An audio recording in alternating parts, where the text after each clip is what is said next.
আপনার মা এখন কেমন আছে? ভালো। আমি জুই। আর আপনি নিশ্চয়ই রাব্বি। আপনি আমারে চেনেন? আপনি যে আফিফার ফেভারিট পারসন, আপনাকে চিনব না? আফিফা বলতো আপনার মতো সরল মেধাবী ছেলে এই কলেজে আর একটিও নেই। আফিফার আর কোনো খবর পেলেন? না, তবে আমার বিশ্বাস তার কিছুই হয়নি, পুরোপুরি ভালো আছে। হঠাৎ একদিন ফিরে আসবে আর তারপর চমকে দেবে সবাইকে। কিন্তু ও জানলো কি করে যে আফিফার লাশ আছে এখানে? ও আফিফার কে হয়? কখন থেকে আমাদের ফলো করছে? দুঃসালা কিছুই বলেনি, আর মুখ খুললেই গালাগালি করছে। আরে একদম চুপ করিয়ে দিতে হবে। শুয়োরের বাচ্চারা, তোদের রেহাই নেই, সবগুলো কুত্তার মতো মরবি।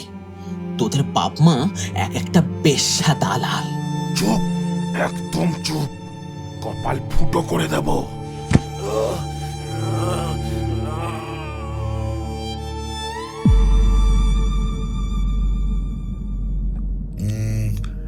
এক টুকরো হাসির বিনিময়ে আমরা কি কি পেতে পারি?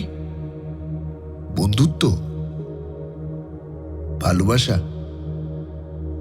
নাকি রাগ, অভিমান, প্রতিহিংসা?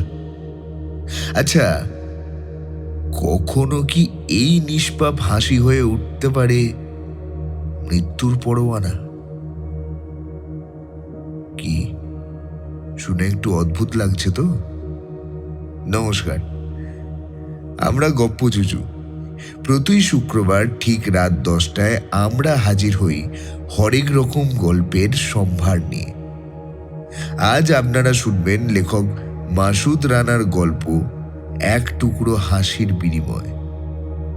তাহলে শুনুন, বেশি দেরি না করে গল্পটা শুরু করা যাক।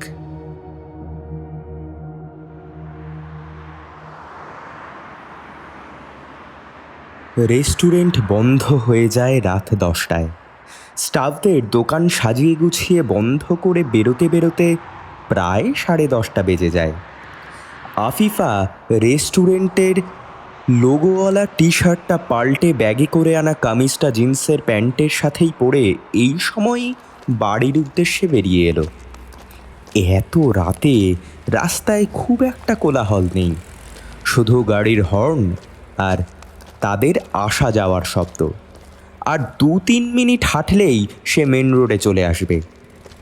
এমন সময় তার পাশে এসে একটা প্রাইভেট কার হঠাৎ থামতেই সে চমকে উঠে ফুটপাথের দিকে সরে গেল।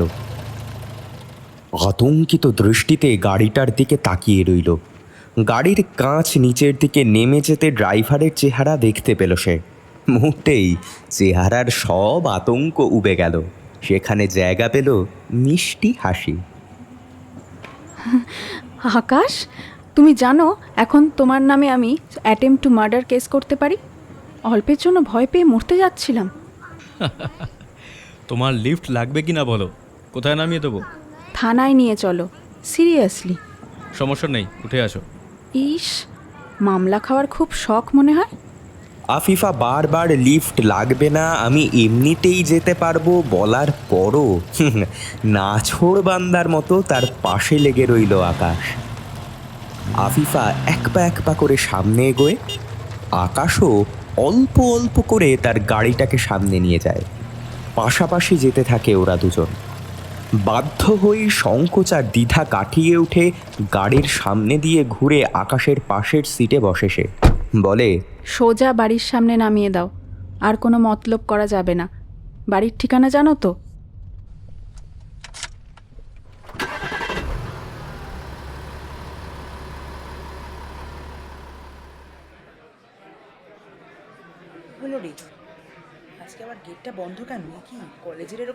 পরের দিন সকাল 8টা। কলেজের ভেতরে সায়েন্স বিল্ডিংয়ের সামনে ছাত্রছাত্রী আর শিক্ষকের বিশাল জটলা। শিক্ষকদের থেকে অনেকটা পেছনে রয়েছে কয়েকজন ছাত্র। তাদের একজন বলে উঠল, শুয়োরটা আজকেও দেরি করে আসছে, কল করতে পারে না কেউ। তার পাশ থেকে বউ নাকি ঝগড়া করে বাপের বাড়ি চলে গেছিল, কালকে রাতে ফিরেছে। বোঝো না এই ব্যাপারটা? একযোগে সবাই শব্দ করে হেসে উঠল। শিক্ষকদের উপস্থিতি মনে আসতেই হাসির শব্দটা একটু কমিয়ে আনলো। বিজ্ঞান ভবনে 2 তলা ইন্টার সেকেন্ড ইয়ারের ক্লাসরুম। ভবনটা এই 2 তলায়। 2 তলায় ওঠার সিঁড়ির গোড়ায় একটা কচি গেট আছে, যেটা কলেজ বন্ধের পর তালা দেওয়া থাকে। রোজ সকাল 7:30টায় মামুন মামা এসে তালা খোলে।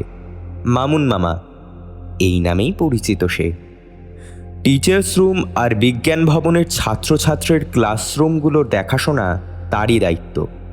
সে আজ দেরি করে আসায় আর ফোন বন্ধ করে রাখায় কেউই ভবনের 2 তলায় ঢুকতে পারছে না। 8:40 থেকে প্রথম ক্লাস। মামুন মামার বাড়িও কলেজের আশেপাশে না যে কেউ একজন গিয়ে খোঁজ নিয়ে আসবে। জটলা থেকে অনেক দূরে কয়েকটা ফুল গাছের পাশে দাঁড়িয়ে আছে আকাশ, আলামিন আর হৃদয়। বলা চলে সেকেন্ড ইয়ারের সবচেয়ে উশৃঙ্খল ছেলে ওরা। হইচইয়ের এমন একটা সুযোগ পেয়ে যে তারা কাজে না লাগিয়ে দূরে চুপচাপ দাঁড়িয়ে রয়েছে, তাই অত্যন্ত আশ্চর্যজনক ব্যাপার।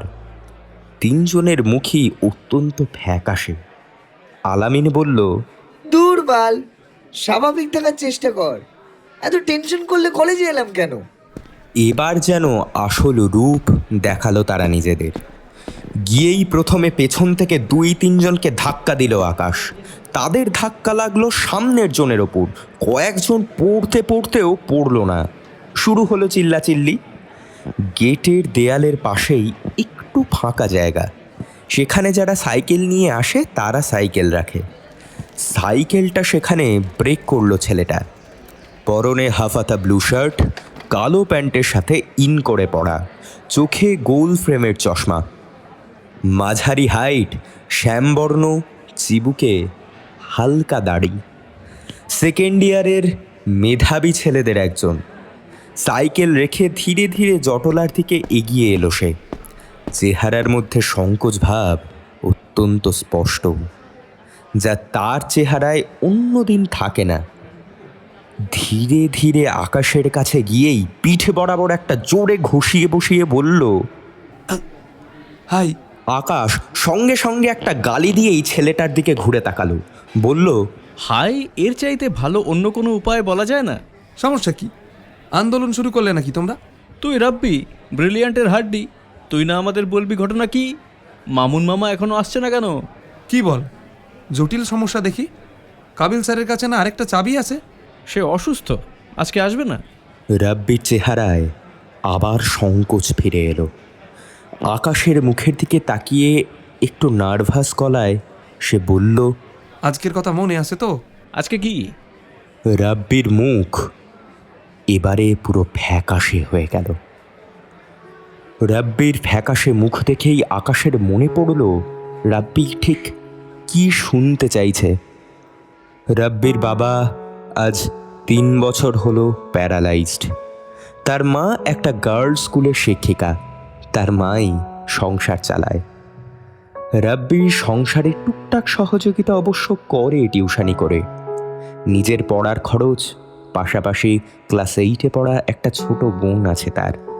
সব কিছুই ঠিকঠাক চলছিল, কিন্তু হঠাৎ একদিন ক্লাসে মাথা ঘুরে পড়ে যায় রাব্বির মা।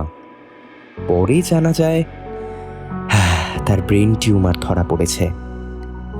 আকাশ আর তার সহপাঠীরা রাব্বির পরিবারের আর্থিক অবস্থা জানত, তাই সবাই সিদ্ধান্ত নেয় আজকে প্রতিটা ডিপার্টমেন্টে গিয়ে কিছু করে টাকা কালেকশন করে হলেও তার মায়ের অপারেশন করাতে তাকে সাহায্য করবে। এই টাকার গুরুত্ব রাব্বি জানে, তাই সংকোচ আত্মসম্মানে বাধা পেলেও কথাটা মনে করিয়ে দিল আকাশকে। সেই রাব্বির কাঁধে হাত দিয়ে তাকে আশ্বস্ত করলো, এই কথা কি আবার কেউ বলে নাকি? সেকেন্ড পিরিয়ডের পর আমরা বেরিয়ে পড়বো সব ক্লাসে। অধ্যক্ষ স্যারের অনুমতি নেওয়া হয়ে গেছে, তোর কিছুই বলতে হবে না, যা করার আমরা করব। রাব্বি কৃতজ্ঞ দৃষ্টিতে আকাশের দিকে তাকালো। হঠাৎ প্রাণী বিজ্ঞানের শিক্ষিকা ফিরোজা ম্যাম তাদের দিকে এগিয়ে আসতেই চুপ হয়ে গেল তারা। রাব্বি সালাম দিতেই ম্যাডাম তাকে বললেন, এই সাইকেল তোমার নাকি রাব্বি? হ্যাঁ ম্যাম। তুমি কাবিল স্যারের বাড়ি চেনো? কলেজের কাছেই, এই গেট থেকে বেরিয়ে সোজা। ম্যাম আমি চিনি। স্যার অসুস্থ, স্যারকে ফোনে বলে দিয়েছি আমি। তুমি 3 তলায় উঠে ফ্ল্যাটের দরজায় 2টো টোকা দেবে, ভুলেও কলিং বেল বাজাবে না, চাবি নিয়েই চলে আসবে। কোনো ব্যাপারই না ম্যাম, আমি এখনই যাচ্ছি। সাইকেল নিয়ে সঙ্গে সঙ্গে চলে গেল রাব্বি। অত্যন্ত চিন্তিত দেখালো ফিরোজা ম্যাডামকে। মামুন ভাইয়ের হলো কি? ফোন বন্ধ কেন? সব কিছুই ঠিকঠাক মতো করেই হলো। রাব্বি চাবি নিয়ে আসতেই তালা খুলে সবাই ক্লাসরুমে ঢুকলো। 8:40 থেকে ক্লাস শুরু হলো। 10টা বাজতেই আকাশ ক্লাসের আর কয়েকজনকে নিয়ে সাহায্য তোলার জন্য কাজ শুরু করলো। রাব্বি অত্যন্ত মেধাবী ছাত্র, সবার পরিচিত মুখ, সব ক্লাসে ক্লাসেই গেল তারা। আকাশ যখন রাব্বির পরিবারের করুণ অবস্থা আর তার মায়ের অসুখের কথা বলে প্রতি ক্লাসে টাকা সংগ্রহের চেষ্টা করছিল, তখন লজ্জায় কারো দিকে তাকাতে পারছিল না রাব্বি। বিজ্ঞান ভবন শেষে কমার্স আর আর্টস ভবনেও ঘুরল তারা। শিক্ষক শিক্ষিকা ছাত্রছাত্রী সবার সাহায্য শেষে মোট টাকা হলো 25,000। বিজ্ঞান বিভাগের শিক্ষক শিক্ষিকারাই অবশ্য এর মধ্যে বেশি অবদান রেখেছিলেন। এটা অনেক টাকা না, কিন্তু রাব্বির পরিবারের জন্য এই বিপদের সময়ে এটাই অনেক। সে শেষে আকাশকে জড়িয়ে ধরে কেঁদেই ফেলল। ক্লাস শেষে বাড়ির পথে রওনা হলো।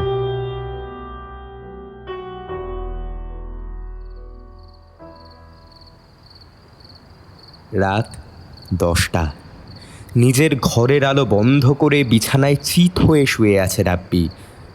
ভাবছে মায়ের কথা।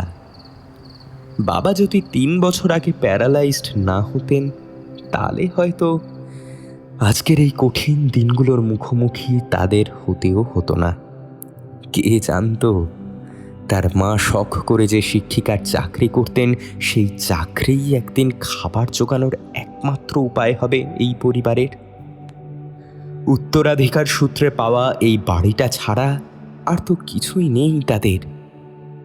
বাবার চিকিৎসা আর এই 3 বছরের সংসার খরচ, এইগুলো চালিয়েই সঞ্চয় সব শেষ হয়ে গেছে। বাড়ির অর্ধেকটা ভাড়া দিয়েছে তারা গত 1 বছর ধরে। 2 ঘরে 4,000 টাকা পায়। বাবা প্যারালাইজড হওয়ার পরই বাবা বাড়িটা মায়ের নামে লিখে দেয়। বাড়িটা বিক্রি করে 20 থেকে 25 লাখ টাকা পাওয়া যাবে। এই টাকায় মায়ের চিকিৎসা সম্ভব। মাকে কথাটা বলতেই এক ধমক দিয়েছিলেন। মা যে তাদের নিঃস্ব করতে চায় না তা তারা খুব ভালো করেই জানে। অনেকভাবে বোঝানোর পরও বাড়িটা বিক্রি করতে মাকে রাজি করানো সম্ভব হয়নি। বাবাকে দিয়ে বলিয়েও না। ছোট বোন শান্তাও সারাদিন মায়ের ঘরেই পড়ে থাকে। এর মধ্যে এমআরআই সহ অনেকগুলো টেস্ট করতে হয়েছে। এখনো বাকি আছে অনেকগুলো টেস্ট। নিজেরও ভাবতে অবাক লাগছে রাব্বির যে নিজের কলেজের, মায়ের স্কুলের এবং কয়েকজন আত্মীয় স্বজনের সাহায্য ধরে মাত্র 50,000 টাকা রয়েছে তার কাছে। এই টাকাটা দিয়ে দেশে চিকিৎসা শুরু করা যাবে, কিন্তু শেষ করা কি সম্ভব? এর জন্য লাগবে অনেক টাকা, আরও টাকা। মাকে যতদিন ঘরে বসিয়ে রাখবে বিপদ তত বাড়বে। কিন্তু তাছাড়া আর কি বা করার আছে? এখন হুট করে এত টাকা কোথায় পাবে সে? যে করেই হোক বাড়ি বিক্রি করাতে মাকে রাজি করাতেই হবে। মা ছাড়া পৃথিবীটা কেমন হয় তা সে কল্পনাও করতে চায় না। তার চিন্তায় বাধা দিয়ে ছোট বোন শান্তা এসে যখন বলল তার এক বন্ধু দেখা করতে এসেছে, সে অত্যন্ত অবাক হলো। বাইরে বেরিয়ে যখন আকাশকে দেখল, তখন তার মনে একটা আশা উকি দিল যে সে হয়তো আরও কিছু টাকার ব্যবস্থা করতে পেরেছে। আকাশকে দেখে সে হাসলেও আকাশ তার মুখ গম্ভীর করে বলল, তোর বোনকে বলে আয়, ফিরতে একটু দেরি হবে তোর, আমার সাথে আয়। রাব্বি শান্তাকে ঘরে তালা দিয়ে রাখতে বলে আকাশের পিছু নিল। আকাশ কোনো কথা না বলে হনহন করে হাঁটতে লাগলো। রাব্বিও নীরবে তাকে অনুসরণ করে যাচ্ছে। কিছুই বুঝতে পারছে না রাব্বি যে আকাশ তাকে কোথায় নিয়ে যাচ্ছে। বাড়ির গলি পেরিয়ে আরও 5 মিনিট হাঁটার পর একটা প্রাইভেট কারের সামনে থামল সে। সেখানে কলেজ বন্ধু হৃদয়, আলামিন আর আরও 2জন সমবয়সী ছেলে ফ্যাকাশে গম্ভীর আর রাগী ভঙ্গিতে দাঁড়িয়ে থাকতে দেখে এবার সত্যি ভয় পেয়ে গেল রাব্বি। এরা সব এত রাতে? সাহায্য করতে আসলে কারো চেহারা তো এমন থাকে না। তাদের চোখের মাঝের আতঙ্ক টের পেল রাব্বি। সে আকাশের দিকে তাকিয়ে বলল, কি হচ্ছে বলবে আমাকে? ওরা অমন মুখ করে আছে কেন? দেখে মনে হচ্ছে তোমরা সবাই আমার উপর রেগে আছো। চুপ কর তো, উল্টোপাল্টা কথা বলিস না, গাড়িতে ওঠ। আকাশ যে তার কোনো ক্ষতি করবে না এটা রাব্বি জানে। এই গাড়িটা কার? খুব দামি মনে হচ্ছে। আর কিছু জিজ্ঞেস করে লাভ নেই বুঝতে পেরে চুপচাপ গাড়িতে আকাশের পাশের সিটে গিয়ে বসল সে। এবার গন্ধটার উৎস পেল রাব্বি। এখানে আসার পর থেকেই এক কড়া পারফিউমের গন্ধ পাচ্ছিল সে। গাড়ির ভেতর থেকে আসছে গন্ধটা। সে ভেবেছিল বাকিরাও গাড়িতে উঠে আসবে, কিন্তু তাদের ছাড়াই গাড়িটা হঠাৎ স্টার্ট দিয়ে চলতে শুরু করলো। রাব্বি একটু নড়ে চড়ে বসল। ভয়ে ভয়ে আকাশের দিকে সে তাকায়। ওকে এতটা গম্ভীর আর এতটা চিন্তিত এর আগে সে কখনো দেখেনি। আরও 20 মিনিট গাড়ি চলার পর আকাশ গম্ভীর কণ্ঠে বলল, তোর মায়ের চিকিৎসার জন্য কত টাকা লাগবে মোট? শিওর করে কেউ বলতে পারছে না। সেটা নির্ভর করবে চিকিৎসা পদ্ধতির ওপর। চিকিৎসার পর কি করবি? মানে? এটা তো ফোঁড়া না যে কেটে ফেললেই শেষ। অপারেশনের পর আবার টিউমার বাড়তে পারে, আরও অনেক খরচা আছে, হাসপাতালে রাখতে হতে পারে, ঔষধের খরচও আছে। তোর মায়ের রিপোর্ট যা দেখলাম 10 লাখ টাকার নিচে সম্ভব নয়। এবার মুখ একেবারেই ফ্যাকাশে হয়ে গেল রাব্বির। আকাশ আবার শুরু করলো, ক্রিটিক্যাল কন্ডিশনে 20-30 লাখও লাগতে পারে। প্লিজ এসব বলো না আকাশ। আমার কাছে সব মোট আছে 50,000। কত? এই টাকা দিয়ে সব টেস্টই শেষ করতে পারবি না, আবার চিকিৎসা? এবার কিছুটা রেগে গেল রাব্বি। এসব কথা বলার জন্য এত রাতে গাড়িতে তুলছো? আমরা যদি তোর মায়ের অপারেশনের দায়িত্ব নিই? মানে কি? তোমরা মানে কারা? এত টাকা জোগাড় করবে কিভাবে? কে কেন দিবে? একটা কাজের বিনিময়ে। থাম, আগে বল মামুন মামার ঘটনা শুনছিস? কলেজে দেখছিলাম সবাই কথা বলতেছে তারে নিয়ে। দুশ্চিন্তায় ছিলাম যে, ভালো মতো জানতে পারি না এইসব। মামুন মামা না, মেয়েকে নিয়ে কথা হচ্ছিল। আফিফা? ওর কি হয়েছে? ও একটা রেস্টুরেন্টে কাজ করে, গতকালকে রাতে বাড়ি ফেরেনি, ফোন বন্ধ, নিখোঁজ। ও মাই গড, বলিস কি? তাই মামা আজ কলেজে আসেনি? কিন্তু এসব কথা আমাকে এত রাতে বলছো কেন? কারণ আফিফা এখন আমাদের সাথে আছে এই গাড়িতে। গাড়ির পেছনের বক্সে ওর লাশ। বড় সড়ো একটা ধাক্কা খেলো এবার রাব্বি। ভয়ে কাঁপতে কাঁপতে গাড়ির পেছনের দিকে তাকালো। তারপর গলার সমস্ত জোর দিয়ে বলল, মানে কি এর? গাড়ি থামাও আকাশ, শুয়ারের বাচ্চা! এই গাড়ি থামা! আহা, প্লিজ মাথা ঠান্ডা কর রাব্বি। তুই আমাকে ফাঁসানোর জন্য নিয়ে এসেছিস না? সত্যি ওর লাশ? আকাশ কোনো কথা না বলে একবার শুধু রাব্বির মুখের দিকে তাকালো। রাব্বি কাঁপা কাঁপা কণ্ঠে আবার বলল, এই এই এই তোমরা আমার সাথে প্র্যাঙ্ক করতেছো তাই না? আমার মায়ের এই অবস্থা আর তোমরা? আমি এটা নিতে পারবো না আকাশ, প্লিজ। দেখ, একটু মাথা ঠান্ডা কর, সব কথা শোন, তারপর যা খুশি তাই বলিস আর করিস, কেমন? আকাশের কণ্ঠ কিছুটা নরম হলো। রাব্বি ঘামতে শুরু করেছে, বারবার ভয়ে পেছনে তাকাচ্ছে, যেন হঠাৎ করে পেছন থেকে একটা লাশ লাফিয়ে তার পিঠের উপর পড়বে। এতক্ষণে সে বুঝে গেছে আকাশ মজা করছে না, অঘটন একটা ঘটে গেছে। তোমরা গতকাল মেয়েটাকে 5 জন মিলে ধর্ষণ করছো তাই না? তারপর এখনো গাড়ির পেছনে লাশ নিয়ে ঘুরছো। কি করবে বুঝতে পারছো না লাশটা নিয়ে? আমার মায়ের অসুখ, আমার এই বিপদের সুযোগ নিয়ে তোমরা আমাকে ব্যবহার করবে। আমাকে এই ধর্ষণের দায়ভার নিতে হবে। পুলিশকে বলতে হবে আমি ওকে ধর্ষণ করে খুন করছি, আর তার বিনিময়ে তোমরা আমার মায়ের অপারেশনের দায়িত্ব নিবে। এই তো তোমাদের মতলব। তুই চুপ করবি তুই কি বলতে বলছিস? হ্যাঁ, মাথা ঠান্ডা কর, সব বলছি। তুমি গাড়ি থামাও আকাশ, আমার মাথা ঠান্ডাই আছে। প্লিজ পারফিউমের গন্ধ আর সহ্য করতে পারতেছি না। আরেকটু অপেক্ষা কর। মোটামুটি আরও 30 মিনিট গাড়ি চালালো আকাশ। রাব্বি বন্ধ জানালার কাছ দিয়ে ছুটে চলা ঘর, বাড়ি, দোকান, গাছ ইত্যাদি ইত্যাদি দেখছে। এবার তার রাগ চূড়ায় পৌঁছে গেল। সে আকাশকে গাড়ি থামাতে বলল, নইলে সে দরজা খুলে লাফ দেবে। আকাশ গাড়ি থামালো। এবার তার কণ্ঠে মিনতি ফুটে উঠল। তুই যেরকম ভাবছিস ঘটনাটা আসলে সেরকম নয়।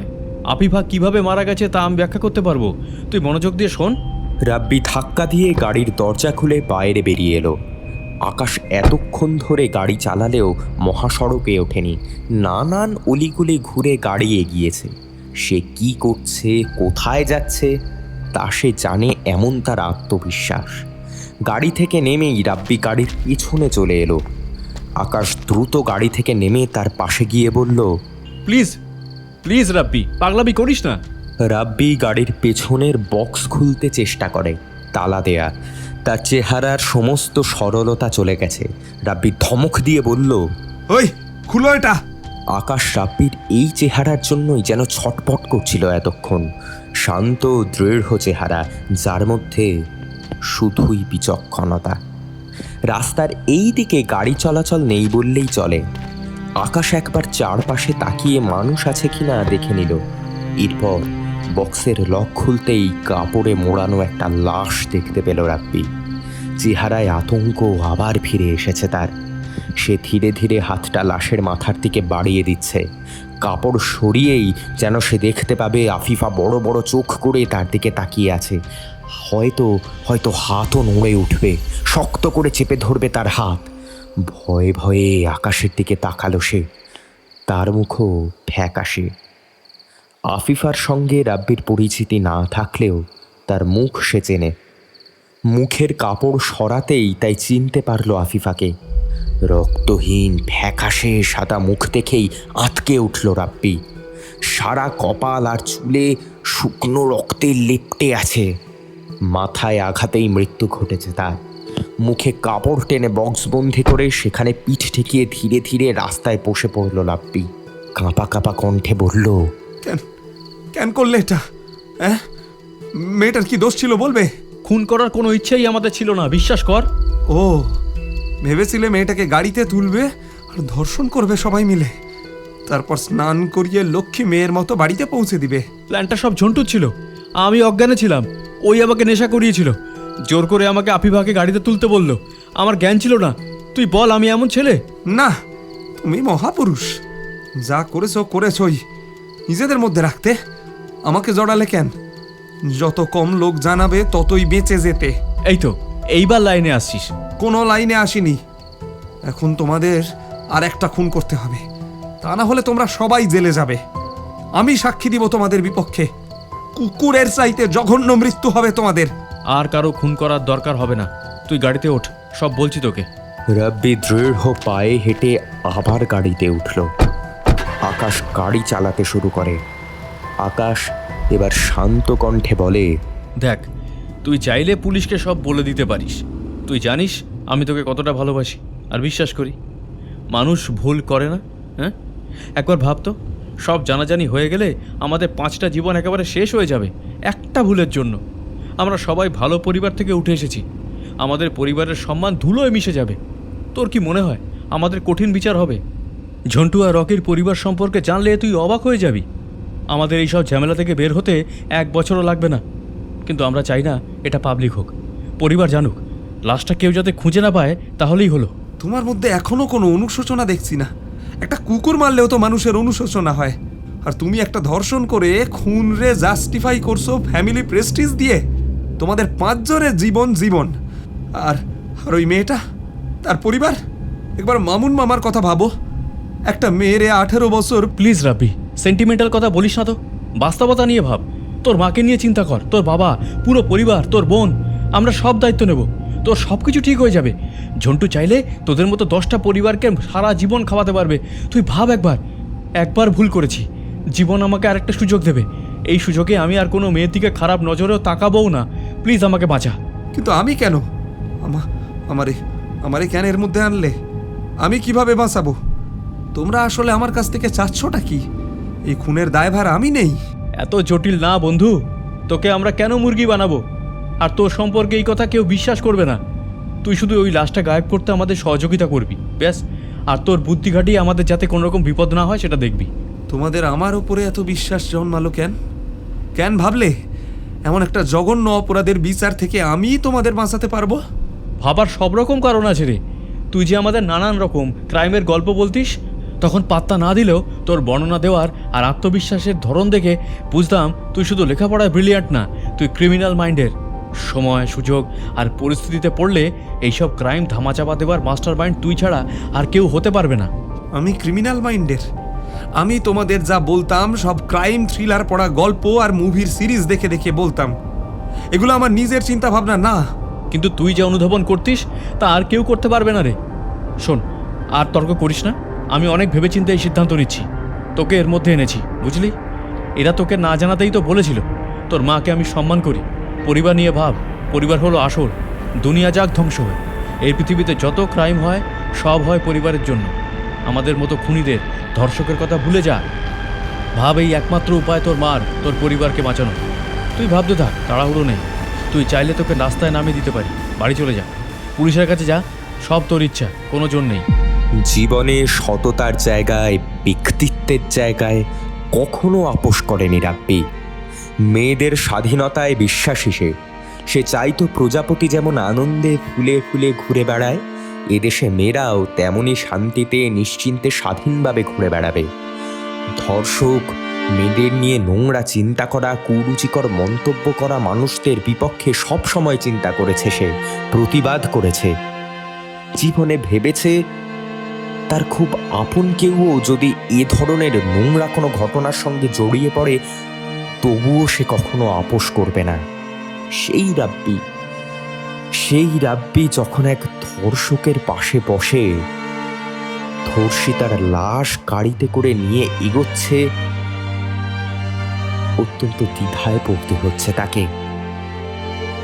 তার নিজের পরিবার আগে নাকি মেয়েটার জন্য ন্যায় বিচার আগে, সে ঠিক করতে পারল না। সে চাইলেই এখন লোক জড়ো করতে পারত, বাকিটা পুলিশই করবে।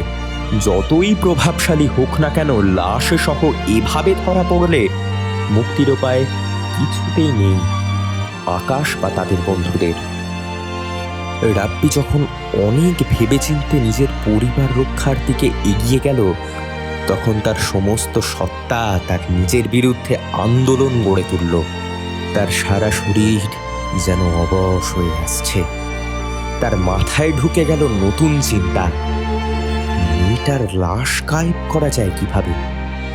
আকাশ আর তার বন্ধুদের এই ক্রাইম করার কোনো সাক্ষী বা সূত্র ফেলে এসেছে যার মাধ্যমে পুলিশ তাদের কাছে গিয়ে পৌঁছবে।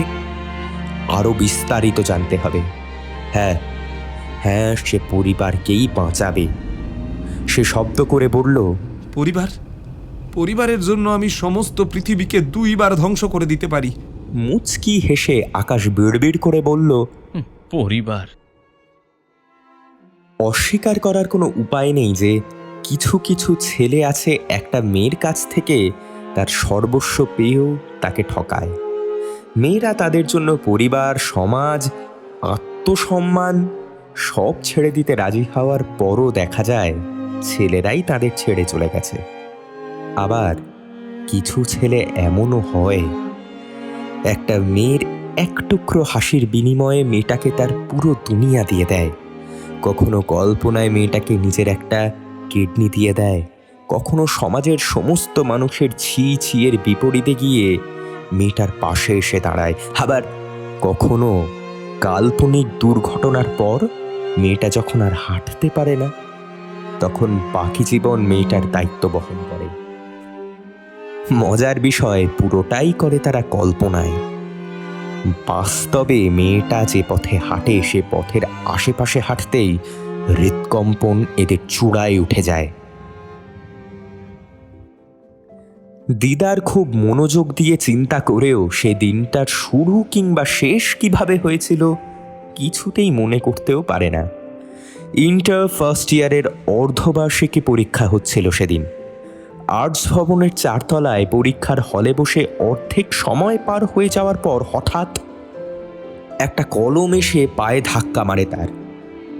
ঝুঁকে কলমটা তুলে পেছনে তাকাতেই মেয়েটাকে দেখতে পায় সে। তার পাশের সারিতে, তার ঠিক 2 বেঞ্চ পেছনে। জিহ্বায় কামড় দিয়ে মুচকি করে হেসে দিদারকে সরি বলেই তার দিকে এগিয়ে আসে মেয়েটা। দিদার হাতটা বাড়িয়ে দিতেই মেয়েটা কলমটা নিয়ে আবার তার বেঞ্চে চলে যায়। তারপর যে দিদারের কি হলো, শরীর এমনভাবে কাঁপতে লাগলো যে বাকি সময়ে আর 2 পৃষ্ঠাও লিখতে পারলো না সে পরীক্ষার হলে। ভুল করেও একবারও সে পেছনে তাকালো না। ঘন্টা পড়ার পর যখন মেয়েটা তার পাশ দিয়ে হেঁটে গেল তখন তার চোখ যেন টেবিলের বেঞ্চে গেঁথে গেল। ভুল করেও মেয়েটার দিকে তাকালো না। মেয়েটা ফার্স্ট ইয়ারের আর্টসের গ সেকশনে পড়ে, দিদার খ। এরপর থেকে যেন কলেজের পথে ঘাটে ঘন ঘন দেখা হতে লাগলো মেয়েটার সাথে। বলাই বাহুল্য, মেয়েটা তাকে লক্ষ্যও করে না, কিন্তু মেয়েটাকে দেখলেই সে চুপ মেরে যায়। মেয়েটার চোখে যদি চোখ পড়ে যায় এই ভয়ে মেয়েটা আশেপাশে থাকলে কোনো দিকেই সে তাকাতো না। হাঁটলে রাস্তার দিকে চোখ নামিয়ে হাঁটত। এই ধরনের অনুভূতি নতুন নয় দিদারে। মাঝে মধ্যে কিছু অতি রূপবতী মেয়েকে দেখে তার এই রকম অনুভূতি হয়েছে, কিন্তু অনুভূতিটা বেশি দিন থাকেনি, কারণ সেসব মেয়ে সম্পর্কে তেমন আগ্রহই দেখায়নি। সে জানে তার এই আগ্রহের কোনো অর্থ হবে না। প্রেমিক গোছের ছেলে সে নয়, ভালো লাগা এ পর্যন্তই। কিন্তু গ সেকশনের এই মেয়েটার প্রতি কেন যে সে এত আগ্রহ বোধ করলো কে জানে। মেয়েটার সম্পর্কে টুকটাক তথ্য মাথায় ঢুকিয়ে ফেলল।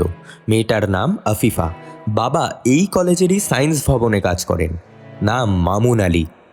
দিদার এরপর শুরু করলো পুরো রকম পাগলামি। দূর থেকে মেয়েটাকে অনুসরণ করা। মেয়েদের নজর তীক্ষ্ণ হয়। দিদারের শতভাগ আত্মবিশ্বাস থাকে যে তবুও মেয়েটা তার অনুসরণ বুঝতে পারবে না। সে যেন কোনো উপন্যাসের স্পাই, শুধু তার ক্লাসে উকি দেওয়ার সাহস হয় না। এই ক্লাসে ঢোকার মতো পরিচিত বন্ধু আছে তার, কিন্তু সে কিছুতেই মেয়েটার অ্যাটেনশন চায় না। এ কীরকম পাগলামি কে জানে। ধীরে ধীরে মেয়েটা কলেজে আসার পর কার সঙ্গে কথা বলে, দেখা করে, অফ পিরিয়ডে কোথায় আড্ডা দেয় সব তার মুখস্থ হয়ে গেল। তার মতো স্পাইগিরি না করলেও অনেক গোপন প্রেমিকরা যে মেয়েটাকে দেখে তার মতোই মুগ্ধ হয় তাও সে অনুধাবন করে। মেয়েটা যখন কোনো ছেলের সাথে হেসে কথা বলে এক অচেনা হিংসা তাকে আঘাত করে, কিন্তু সে মরে গেলেও অসংখ্য সুযোগ পেলেও মেয়েটার মুখোমুখি দাঁড়াতে পারবে না। এটা প্রেম না, প্রেম না, স্রেফ পাগলামি। যার প্রতি এত আকর্ষণ তাকে এত এড়িয়ে যাওয়া কেন? ঢং। মেয়েটার মা নেই, ছোট এক ভাই আছে, আর মেয়েটা কলেজ শেষে এক রেস্টুরেন্টে চাকরি করে।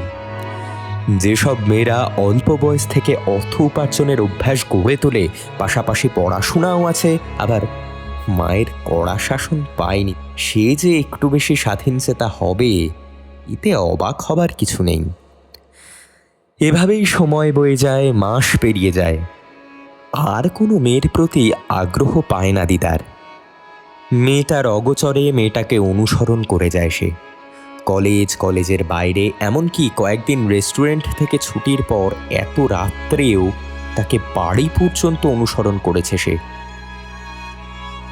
এর এক অন্যরকম আনন্দ পায় সে মেয়েটাকে দেখে। সেই রাতেও মেয়েটা রেস্টুরেন্ট থেকে বেরিয়ে আসার জন্য অপেক্ষা করছিল সে। মেয়েটা হাঁটা আরম্ভ করলে তাকে অনুসরণ করে সে। সাদা প্রাইভেট কারে আফিফাকে উঠতে দেখে একটা দীর্ঘশ্বাস ফেলে বাড়ির পথে হাঁটে সে।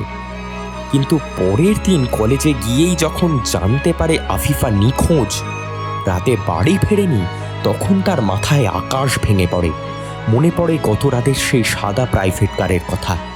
একবার ভাবে পুলিশকে বা আফিফার বাবাকে জানাবে কথাটা, কিন্তু সাহসে কুলায় না। হতে পারে মেয়েটা ইচ্ছা করেই নিরুদ্দেশ হয়েছে। প্রেমিকের সাথে পালায় না মেয়েরা, সে মেয়েটার সম্পর্কে কতটা জানে? হয়তো মেয়েটার ভেতরের জীবন কয়েকশো গুণ বেশি জটিল। তাছাড়া পুলিশ যদি জানতে চায় এত রাতে সে কি করছিল সেখানে, বা রাতের আধারে কি করে বুঝলো এই সেই মেয়ে। আর অনেক কষ্ট করে চিন্তা করেও দিদার কিছুতেই গাড়িটার নাম্বার প্লেটের সংখ্যা মনে করতে পারল না। না পারারই কথা, এটা সে ভালো করে খেয়ালই করেনি। সারাদিন নানানভাবে কাটালো সে মেয়েটার চিন্তায়। আগামী দিন কলেজে না গেলে আর এই বিষয়ে বেশি কিছু জানা যাবে না। সেদিন শেষে রাত 11টার মতো বাজে। বাড়ির পাশের চায়ের দোকানে বসে চা খাচ্ছে দিদার। এখনও মেয়েটাকে নিয়ে চিন্তা করছে। এমন সময় একটা গাড়ির শব্দ পেতেই সেদিকে তাকালো দিদার। একটা সাদা গাড়ি। গাড়িটা গত রাতে তার সামনে দিয়েই আফিফার কাছে গিয়েছিল। এই সেই গাড়ি, স্পষ্ট মনে পড়ছে এখন। দিদারের চোখে অবিশ্বাস। গাড়িটা চায়ের দোকানের পাশে আসতেই গতি কিছুটা কমে গেল একটা দাঁড়িয়ে থাকা রিকশার কারণে। আর জানালার দিকে তাকাতেই ড্রাইভারের পাশে বসা ছেলেটাকে চিনতে পারল দিদার। সায়েন্স ডিপার্টমেন্টের এই ছেলেটাই তো আজকে তার মায়ের চিকিৎসার জন্য সাহায্য চাইতে এসেছিল। এই গাড়িতে কি করছে? তার সাথেই কি আফিফা গত রাতে গাড়িতে উঠেছিল? এখনো গাড়িতে আছে? গাড়ি চালাচ্ছে কে? চেহারাটা দেখতে পাইনি সে। এটা তো ভাড়া করা গাড়ি মনে হচ্ছে না। এত রাতে কোথায় যাচ্ছে? এই দিকে তো কোনো হাসপাতাল নেই। দ্রুত দৌড়ে বাড়ির থেকে ঢুকে বাবা মাকে কোনো কথা বলার সুযোগ না দিয়েই বাবার হন্ডার চাবি নিয়ে দৌড়ে আবার গ্যারেজে গেল দিদার। হন্ডা রাস্তায় নামিয়েই সেই গাড়িটা যে পথে গেছে সেই দিকে রওনা দিল। সে কোনো স্পাই বা গোয়েন্দা না, তবুও ওই মেয়েটার কোনো বিপদ হয়নি এটা নিশ্চিত হওয়ার জন্য সে যে কোনো কিছু করতে পারে। এর শেষ সে দেখেই ছাড়বে।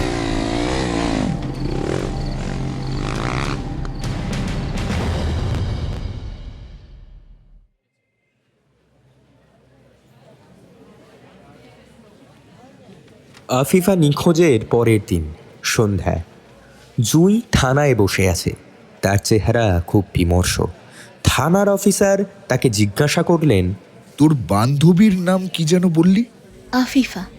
গতকাল রাতে 10:30টার দিকে রেস্টুরেন্ট থেকে বের হয়, তারপর আর বাড়ি ফেরেনি।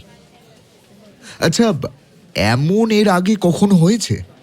না মামা, ও ওই রকম মেয়েই না। যাই হোক, 24 ঘন্টা না পেরোলে কিছুই বলা যায় না। যদিও কেসটা আমার থানার আন্ডারে না, তবে ওই থানায় সব আমার জানাশোনা। আমি সর্বোচ্চ চেষ্টা করব তাদের সাহায্য করার। আর কিছু আপডেট পেলে তোকে জানাবো। ধন্যবাদ মামা। তুমি জানো না আফিফাকে আমি কত ভালোবাসি। আমার পুরো কলেজ জীবনে পাওয়া সবচেয়ে কাছের আর ভালো বন্ধু সে। এমন কোনো কথা নেই যে আমরা একে অপরের সাথে শেয়ার করি না। আমার ফোন বন্ধ পেয়ে আজ রাত 2টায় আঙ্কেল যখন আমার বাড়িতে এসে বললেন আফিফা এখানে কিনা, তারপর থেকে এক পলকের জন্য ঘুমাতে পারিনি। চিন্তা করিস না মা, সব ভালোই ভালোই হবে। দেখিস, মেয়েটাকে পাওয়া যাবে। আজকাল আমরা মেয়েরা কতটা যে নিরাপত্তাহীনতায় ভুগি তা নিয়ে প্রায় আমাদের কথা হতো। তাই আফিফা একটা দারুণ বুদ্ধি বের করে জানো মামা। পরিস্থিতিতে পড়ে অনেক সময় অপরিচিত কিংবা অল্প পরিচিত কোনো মানুষের সাথে আমাদের কোথাও না কোথাও যেতে হতে পারে। বিষয়টাকে হয়তো আমরা খুব তুচ্ছ করে দেখি যে বাড়িতে ফোন করে জানানোর প্রয়োজন বোধ করি না, কিন্তু সেখান থেকে অনেক সময় অনেক বড় বিপদ হয়ে যেতে পারে। তাই আমি আর আফিফা একটা মেসেজ কন্ট্যাক্ট চালু করি। আমি হঠাৎ করে কোনো অপরিচিত বা হালকা পরিচিত মানুষের সাথে কোথাও গেলে তাদের অগোচরে টুক করে তাদের নাম পরিচয় সহ একটা টেক্সট করে পাঠাই আফিফাকে। আফিফাও আমাকে পাঠায়। ইমপ্রেসিভ। মেসেঞ্জার কিংবা অনলাইন কোনো গ্রুপ? সেটা করলেই বোধহয় আজকে উপকারে আসতো। আমরা সিমে টেক্সট করতাম। ও মাই গড! হ্যাঁ মামা, আমি সেটাই ভাবছি। সব কিছুই কি পরিকল্পনার অংশ? তা না হলে গতকাল সন্ধ্যাতেই আমার মোবাইলটা ছিনতাই হতে হলো, আর রাতে আফিফা নিখোঁজ। আমি শিওর রাতে কোথাও গেলে আফিফা আমাকে টেক্সট করেছে, কিন্তু মোবাইলটাই তো চোরের কাছে। চিন্তা করিস না মা, মোবাইল পাওয়া যাবে। মোবাইল পেলেই বাকি। ছিনতাইকারী কি এখনো সিম কার্ড আস্ত রেখেছে? মোবাইল হয়তো রিসেট করেছে, সব কিছু মুছে গেছে। তবুও এক টুকরো আশা তো দেখা গেল। মেয়েটা আসলেই বুদ্ধিমতী ছিল রে। ওর বিপদ দেখিস কিছুতেই হবে না। জুঁই একটা দীর্ঘশ্বাস ফেলল। আফিফা যাতে কিছু না হয়, মোবাইল যাতে পাওয়া যায় আর রিসেট না হয়, প্লিজ আল্লাহ। রাব্বির কাছে ফোনও নেই। সে জানে বাড়িতে না যোগাযোগ করলে সারা রাত মা বোন দুশ্চিন্তা করবে। আবার আকাশের ফোন থেকে এই মুহূর্তে বাড়িতে কল করাও উচিত হবে না। রাত প্রায় 1টা বাজে। আকাশের দিকে তাকিয়ে রাব্বি বলল, আর কত দূর? এত রাতে টহলরত পুলিশ ভ্যানের সামনে পড়লে কিন্তু মহা বিপদ হবে। তারা জানতে চাইবে কোথায় যাচ্ছি, গাড়িও চেক করতে পারে। সমস্যা নেই, তুই রিল্যাক্স কর। রাব্বির মন থেকে পাপ বোধ এখনো যায়নি। মনের সাথে সে ক্রমাগত যুদ্ধ করছে। আকাশও তার পুরো প্ল্যান তাকে শোনাচ্ছে না। আপাতত রাব্বিকে সে বলেছে মেইন রোড দিয়ে যেতে যেতে একটা জঙ্গল পড়বে। সেই জঙ্গলের মাঝখান দিয়ে একটা রাস্তা গেছে, সেদিক দিয়েই যেতে হবে তাদেরকে। রাস্তায় খুব একটা গাড়ি নেই। গাড়ি চলতে চলতে সেই জঙ্গলের কাছে চলে এলো তারা। কিছু দূর যাওয়ার পর তাদের নজরে পড়ল মেইন রোড থেকে ঢালু একটা পথ জঙ্গলের দিকে চলে গেছে। সময় নষ্ট না করে মোড় ঘুরে সে পথ নিল গাড়ি। বলাই যায় যে পথটা মাটির। অনেক দিন হালকা যানবাহন আসা যাওয়ার শ্রেষ্ঠ পথ। আকাশ বলেছে এই জঙ্গলের ভেতরে রাকির মামার একটা গোডাউন আছে। খুব কম লোকই এর কথা জানে, সেখানেই যাচ্ছে তারা। এত গভীর জঙ্গলে যেহেতু গোডাউন, তাই রাবি বুঝতে পারল ভালোভাবেই বৈধ কিছুর গোডাউন সেটা নয়। জঙ্গলের ভিতর দিয়ে দ্রুত গাড়ি চালানোর কোনো সুযোগ নেই। হেডলাইট জ্বালিয়ে প্রায় 35 মিনিট চলার পর গন্তব্যে পৌঁছলো তারা। এখানে কুয়া জাতীয় কিছু থাকবে মনে হয়। সেখানেই মনে হয় আফিফার লাশ ফেলার পরিকল্পনা করেছে আকাশ। কিংবা দেখা যাচ্ছে সামনে আরও জঙ্গল থাকলেও সেদিকে গাড়ি নিয়ে যাওয়ার কোনো পথ নেই, তাই লোক ভুলে এদিকে চলে আসলেও আর গভীরে যাবে না। সেখানে হয়তো দুজনকে বয়ে নিয়ে যেতে হবে লাশটা, আর নির্জন একটা জায়গায় গর্ত খুঁড়ে পুঁতে ফেলতে হবে।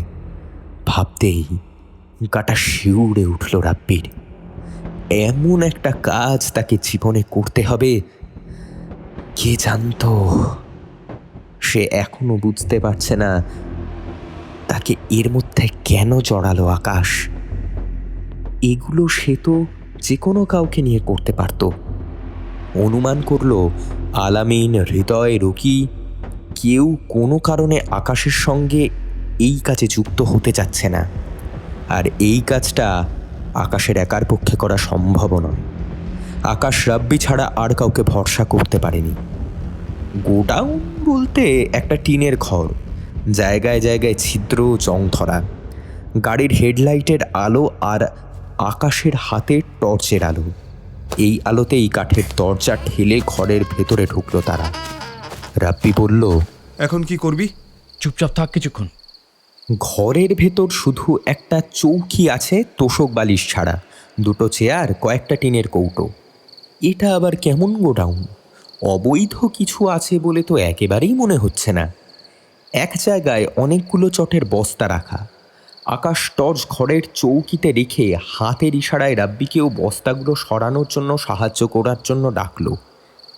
মেঝেটা সিমেন্টের হলেও বস্তাগুলোর নিচে কাঠের ফ্লোর দেখে অবাক হয়ে গেল রাব্বি।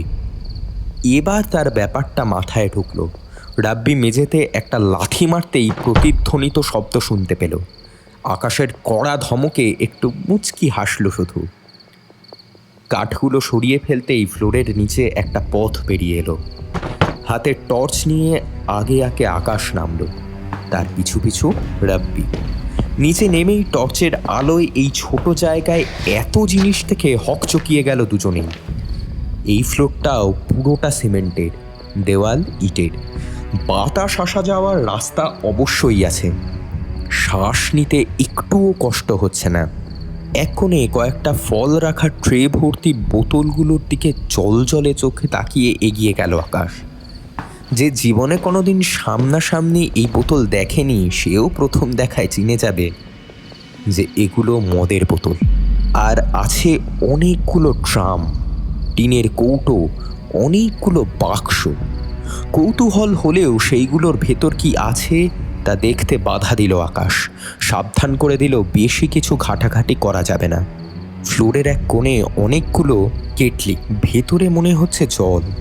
এবার শুরু করলো আকাশ কথা বলা। রাব্বি, মনোযোগ দিয়ে শোন। তুই একদিন একটা মুভির কাহিনী বলেছিলি, মনে আছে? একজন রসায়নের শিক্ষক হঠাৎ করে ক্যান্সারে আক্রান্ত হয়, মৃত্যুর আগে পরিবারের জন্য সঞ্চয় রাখতে ড্রাগের ব্যবসা শুরু করে, মনে আছে? মুভি না, টিভি সিরিজ। এটার কথা এখানে আসছে কেন? আরে ওই হলো। তারপর ওই লোকটা ব্যবসা শুরুতেই অ্যাক্সিডেন্টালি একজন লোককে মেরে ফেলে, তারপর তার লাশ গায়েব করার জন্য নানান চিন্তা মাথায় আনে, মনে আছে বলেছিলি? এবার রাব্বি অ্যাসিডের বোতলগুলোর দিকে তাকালো এবং আকাশের মতলব বুঝতে পারল।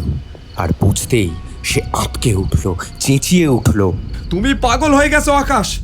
ওসব টিভিতেই হয়, বাস্তবে অসম্ভব। শোন, কিছুই অসম্ভব না। এখানে অনেক রকম অ্যাসিড আছে। তুই শুধু খুঁজে বের কর কোন অ্যাসিডে লাশটা ডোবালে পুরোটা গলে যাবে, চেহারা আকার আকৃতি কিছুই আস্ত থাকবে না। না না না, তুমি পাগল হয়ে গেছো আকাশ। এই কাজে তোমাকে আমি কিছুতেই সাহায্য করতে পারবো না। মেয়েটার সাথে এমনিতেই অনেক অন্যায় করছো তোমরা। অন্তত লাশটার সাথে করো না। আমরা জঙ্গলের গভীরে কোথাও পুঁতে ফেলতে পারি। তারপর যদি কোনো শিয়াল তুলে ফেলে আর মেন রোডের কাছে ফেলে যায়, পুলিশ আফিফার লাশ শনাক্ত করতে পারলে সব শেষ। রাব্বি, উল্টোপাল্টা কথা বলিস না। পেলই বা তার লাশ, কিন্তু তাতে তোমাদের কি সমস্যা? আফিফা যে শেষ তোমাদের সাথে ছিল তার তো কোনো প্রমাণ নাই। চুপ থাক। এখন অন্তত নিখোঁজ একটা মেয়েকে খুঁজছে তারা, এতে আমাদের বিপদ কম। কিন্তু লাশ পেলে তারা খুঁজবে খুনিকে, তখন একভাবে না আর একভাবে আমাদের কাছে পৌঁছে যাবে পুলিশ অথবা গোয়েন্দা। কোনো কুয়ো? আর কথা না, তুই অ্যাসিড খোঁজ। রাব্বির মাথা এবার চক্কর দিতে শুরু করেছে। একজন সাধারণ মানুষ যে বিপদ থেকে বাঁচার জন্য কতটা ভয়ঙ্কর, নৃশংস আর হিংস্র হতে পারে তা অনেকেরই জানা নেই। কিন্তু একটা মেয়ের লাশ অ্যাসিড দিয়ে পুড়িয়ে ফেলা, ভাবতেই পারছে না রাব্বি এটা তাকে করতে হচ্ছে। অনেক কষ্ট করে মা, বোন আর বাবার চেহারা মনে করার চেষ্টা করে নিজেকে শান্ত করতে চাইল সে, তবুও পারল না। প্রায় আধা ঘন্টা গম্ভীর হয়ে বসে থেকে মনের সাথে যুদ্ধ করে নিজেকে মানুষ থেকে পশুতে রূপান্তরিত করে আকাশের সাথে কাজে হাত বাড়ালো রাব্বি। অ্যাসিড ঢাললে গলে যাবে না এমন একটা ড্রাম পেল সে। সাবধানে অনেকগুলো অ্যাসিড ভর্তি 5 লিটারের কেটলির সব অ্যাসিড ঢেলে দিল ড্রামের ভেতরে। কাজটা করছে তারা কাঠের দরজা ঠেলে ঢুকতেই যে সিমেন্টের ফ্লোর পেয়েছিল সেখানে। পাতালে এটা করলে ড্রাম ওঠানোই অসম্ভব হতো সেখান থেকে। আগেই ড্রামটাকে টেনে উপরে নিয়ে এসেছিল তারা। এরপর অ্যাসিডের কেটলি। মেয়েটার লাশ গায়েব করার সমস্ত কাজ শেষ। রাব্বি গাড়িতে আকাশের পাশে এসে উঠে বসল। এর মধ্যেই গাড়িতে লাশ বহনের সমস্ত প্রমাণ অনেকক্ষণ ধরে খুঁটিয়ে খুঁটিয়ে দেখে আকাশ আর রাব্বি অদৃশ্য করে দিয়েছে। নিজেদের জামা আর শরীরের মাটিও পরিষ্কার করলো। বাড়িতে গিয়ে স্নান করে এইগুলো ধুয়ে ফেলতে হবে। লাশ পোড়া গন্ধ এখনো নাকে লেগে রয়েছে রাব্বির। ঘামছে তারা দুজনেই। তাদের মনে হচ্ছে যে কোনো মুহূর্তে গর্ত খুঁড়ে বেরিয়ে আসবে আফিফা। তার শরীর বেয়ে বেয়ে গলে যাওয়া মাংস পড়তে থাকবে। সেই শরীর নিয়েই মেয়েটা তাদের সামনে চলে আসবে। এখন অবশ্য ভোরের হালকা আলো দেখা যাচ্ছে আকাশে, তবুও সাহস পাচ্ছে না তারা। তারা মেয়েটার লাশ ড্রামের ভেতরে ফেলতেই তীব্র অ্যাসিডে লাশটা পুরোপুরি গলে গেল। কিছুক্ষণ অপেক্ষা করে ড্রামের মুখ শক্ত করে আটকে ঢাকনা দিয়ে দিল। এরপর দুজনে গড়িয়ে গড়িয়ে ড্রামটাকে জঙ্গলের অনেক ভেতরে নিয়ে যায়, শরীরের সব শক্তি শেষ হয়ে যাওয়ার আগে পর্যন্ত। সাথে টর্চ আর একটা কোদাল আগেই এনেছিল আকাশ। নরম মাটি খুঁজে পেয়ে সেখানে দুজনে মিলে প্রায় ড্রামটার সমান লম্বা একটা আকৃতির গর্ত করে। গভীরতা ড্রামের প্রস্থের চেয়ে 6 ইঞ্চি গভীর, যাতে বৃষ্টিতে মাটি সরে গিয়ে ড্রামটা দেখা না যায় সেই ব্যবস্থা করলো। অবশ্য জঙ্গলের এত ভেতরে শেয়াল ছাড়া আর কেউ আসবে না। ধাক্কা দিয়ে ড্রামটা গর্তে ফেলতে খুব একটা কষ্ট হয় না তাদের। তারপর মাটি দিয়ে গর্তটা ভরে দিল। এই কাজ করার সময় দুজনেরই পরনে আন্ডারওয়্যার ছাড়া আর কিছু ছিল না। রাব্বি পরামর্শ দেয় জামায় মাটি লাগানো যাবে না। কাজের শেষে জামা কাপড় পরে তারপর সাবধানে স্টোর রুমে ফিরে এসে কোদালটা রেখে দিয়ে পাতাল ঘরের দরজার মুখে কাঠ রেখে চটের বস্তা আগের মতো করে রেখে দেয়। গাড়ি চলছে তার আপন গতিতে। আকাশ আর রাব্বি দুজনেই কাঁপছে আর ঘামছে। যে কোনো মুহূর্তে তারা যেন স্ট্রোক করবে। পুরো শরীর ঘামে ভিজে গেছে। যত শক্ত নার্ভের মানুষই হোক, এই ধরনের একটা কাজ করা কারো পক্ষেই স্বাভাবিক থাকা সম্ভব নয়। ফুসফুসে এখনো লাশ পোড়া গন্ধে ভরা। কাঁপা কাঁপা হাতেই গাড়ি চালাচ্ছে আকাশ। কারো মুখে কথা নেই। এর মধ্যে যদিও চারপাশ ফর্সা হতে শুরু করেছে, তবে যত তাড়াতাড়ি সম্ভব জঙ্গল থেকে বেরিয়ে যেতে চায় তারা, কারো চোখে পড়ার আগেই। জঙ্গলের মাঝখানের যে পথ দিয়ে গাড়ি চলেছে সে পথের বেশিরভাগই শুকনো পাতা দিয়ে ঢাকা, তাই খুব একটা খেয়াল না করলে টায়ারের ছাপ বোঝা যায় না। কিন্তু কিছু অংশে শুধু মাটি থাকায় টায়ারের ছাপ স্পষ্ট বোঝা যায়। সেই মাটির রাস্তার দিকে তাকাতেই রাব্বির বুকটা ধক করে উঠল। ভয়ে আকাশের হাত ধরে ওকে গাড়িকে থামাতে বাধ্য করলো। আকাশ এখনো নার্ভাস। সে চমকে গাড়ি থামালো। রাব্বির দেখা দেখি সেও গাড়ি থেকে নেমে এলো। রাস্তার দিকে তাকাতেই আকাশ আর রাব্বির দুজনেরই আতঙ্কের কারণ আকাশ বুঝতে পারল। সাথে সাথে তার শরীরের সব রক্ত যেন জল হয়ে গেল। তাদের সামনে মাটিতে 4টে টায়ারের ছাপ। 2টো টায়ারের ছাপ তাদের গাড়ির, কিন্তু আর 2টো স্পষ্টতই তারা চিনতে পারল বাকি 2টো টায়ারের ছাপ একটা মোটর বাইকের এবং টাটকা। একটা ছাপ জঙ্গলের ভেতরে সেই গোডাউনের দিকে গিয়েছে, আর একটা সেদিক থেকে মেইন রোডের দিকে গেছে। তার মানে তাদেরকে কেউ বা কারা একটা মোটর বাইক দিয়ে অনুসরণ করেছে। তাদের গাড়ির টায়ারের ছাপের মতোই টাটকা ছাপ। মানে তারা এতক্ষণ যা যা করেছে সব কেউ দেখে ফেলেছে। ভাবতেই গা গুলিয়ে উঠল রাব্বির। কিন্তু কে এবং কেন? তাদের এখানে আসার কথা তো অন্য কারোর জানার কথা না। তাহলে কি পুলিশ আগে থেকেই এই গাড়ি আর আকাশকে সন্দেহ করেছে? কিন্তু লাশ সহ পেয়েও তাহলে তাদের ধরেনি কেন? পুলিশ না, অন্য কেউ। রাব্বির মাথা চক্কর দিয়ে ওঠে। আকাশ মাটিতে পা ছড়িয়ে বসে পড়ে, ভিড় করে বলে, সব শেষ রে রাব্বি। কেউ একজন আমাদেরকে ফলো করে আমাদের সব কাজ দেখে ফেলেছে। কিছু একটা কর তুই। সে হয়তো পুলিশ নিয়ে ফিরে আসবে এখনই। রাব্বির অবস্থাও আকাশের চাইতে ভালো না। মাটি খুঁড়ে লাশটা এখন অন্য কোথাও নিয়ে যেতে পারতো তারা, কিন্তু তারা লাশের যেই অবস্থা করেছে, প্রশ্ন হচ্ছে কে তাদের অনুসরণ করেছে এখানে? সে কি তাদের দুজনের সব কর্মকাণ্ড দেখেছে, তাদের চিনে ফেলেছে, অথবা লাশ পোতার সময় তাদের ছবি তুলে নিয়ে গেছে? কিন্তু এই প্ল্যানের কথা তো আকাশের দল আর তার ছাড়া অন্য কারো জানার কথা না। হতে পারে রকির মামার গোডাউনের কোনো লোক এদিকে এসেছিল, কিংবা বিষয়টাকে রাব্বি যতটা সহজ করে নিয়েছিল বিষয়টা ততটা সহজ নয়।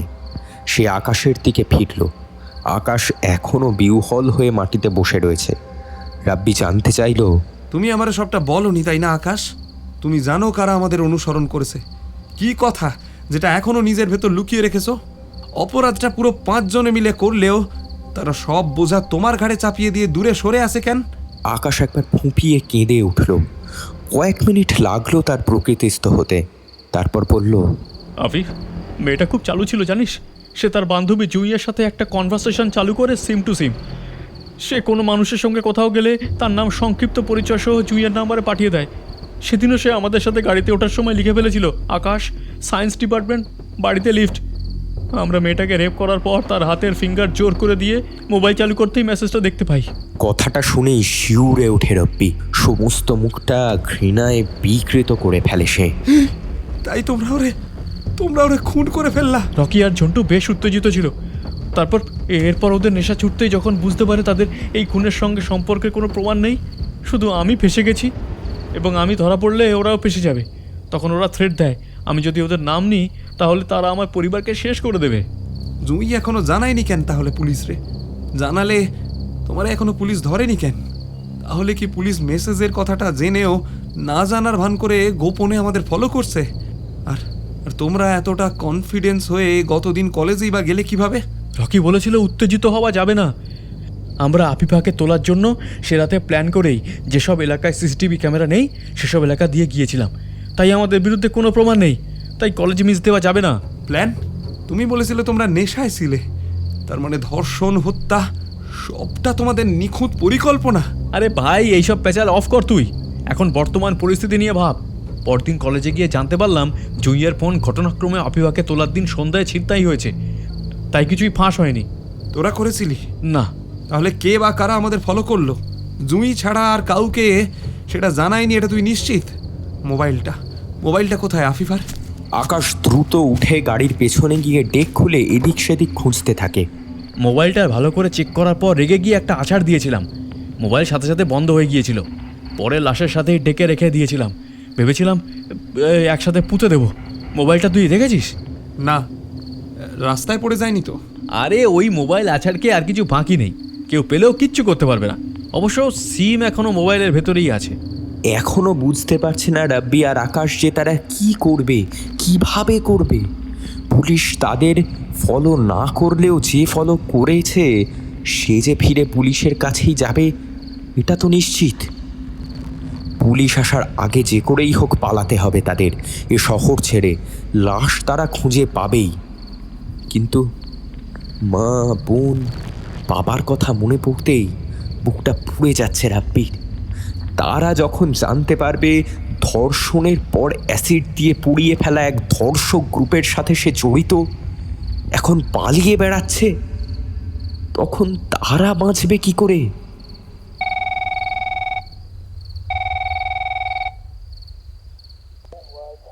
এমন সময় আকাশের ফোনে কল এলো, রকির নাম্বার।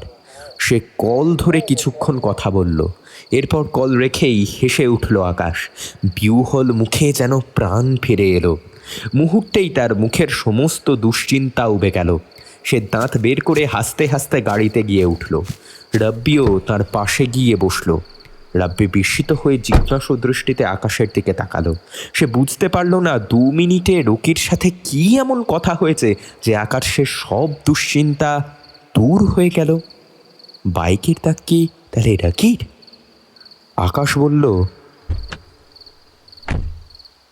আমি জানতাম ঝন্টু আর রকি চালু মাল, ওরা আমাদের ছেড়ে যায়নি। জানতো যতই বাঁচার চেষ্টা করুক না কেন আমি ফেঁসে গেলে ওরাও ফাঁসবে। মানে কি? গাড়ি আবার গোডাউনের দিকে ঘুরিয়ে স্টার্ট দিয়েই বলতে আরম্ভ করলো আকাশ, টিকটিকিকে ওরা ধরে ফেলেছে। আমরা রওনা হওয়ার পরই রকি আর ঝন্টুও আমাদের ফলো করা শুরু করে। ওদের বিশ্বাস ছিল মনে হয় আমরা কাজটা ঠিকমতো করতে পারবো না। এমন সময় দেখে আমাদের বয়সী একটা ছেলেই পালসারে করে আমাদের গাড়িটা ফলো করছে। আমরা জঙ্গলের যেই রাস্তা দিয়ে ঢুকেছি ওই সেই রাস্তা দিয়ে ঢুকেছে। রকি আর এই রাস্তা দিয়ে ঢুকেনি, আমাকে ও কল করে সতর্ক করেনি। রাস্তার মাথায় ওর ফিরে আসার অপেক্ষা করছিল। ও হোন্ডা দিয়ে ফিরে আসতেই ওর চোখে লাইট মেরেছে, বাইক শুদ্ধ রাস্তায় আছাড় খেয়ে পড়েছে। এখন ছেলেটা রকি আর ঝন্টুর কবজায়। ওদের সমবয়সী ছেলে।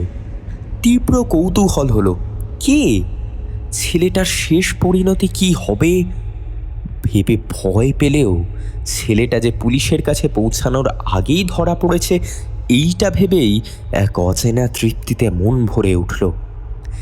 এখন আর পালিয়ে বেড়ানোর ভয়ে বা চিন্তা মাথায় নেই। রাব্বিও এবার চোখ বন্ধ করে বড় বড় শ্বাস নিল। সারা রাত ঘুমায়নি, আর যে জঘন্য কাজ করেছে ক্লান্তিতে শরীর অবশ হয়ে আসছে। ভোরের আলো এখনো পুরোপুরি ফুটে উঠেছে। আকাশ আর রাব্বি গোডাউনের সামনে দাঁড়িয়ে আছে।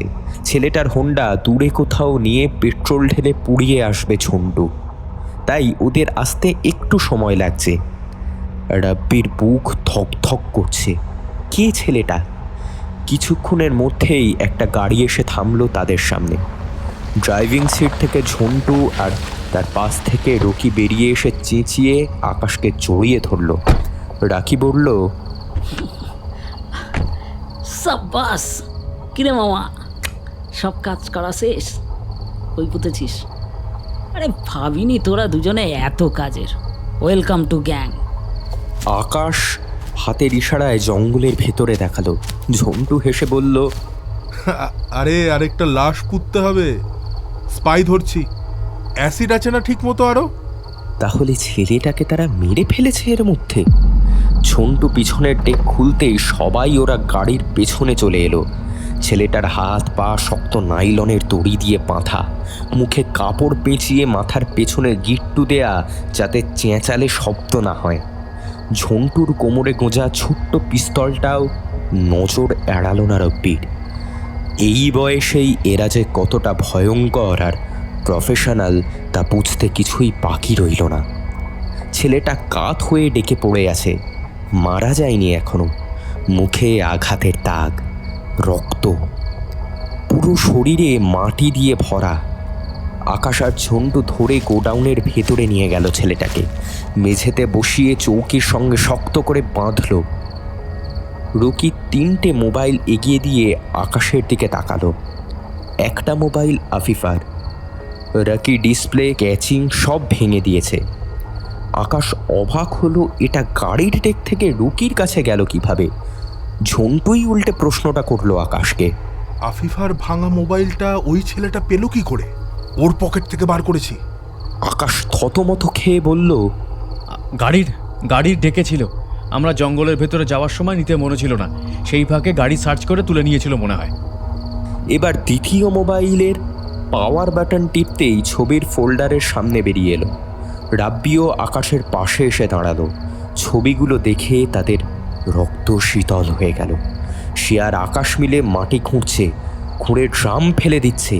এই ছবি তোলা, স্পষ্ট দুজনের মুখ দেখা যাচ্ছে। এত কাছ থেকে একটা ছেলে তাদের ফলো করেছে, আর তারা উত্তেজিত নার্ভের কারণে তো খেয়ালই করেনি। আর একটা ভিডিও, সেটা গোডাউনের চালের ফাঁকা দিয়ে করা।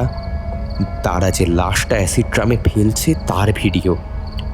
3 নম্বর মোবাইলের কথা বলতেই আকাশ আর রাব্বি দুজনেই চমকালো। রকি জানালো এটা জুঁইয়ের মোবাইল। আকাশের সাথে সেরাতে গাড়িতে ওঠার কথা আফিফা টেক্সট করে এই ফোনেই জানিয়েছিল।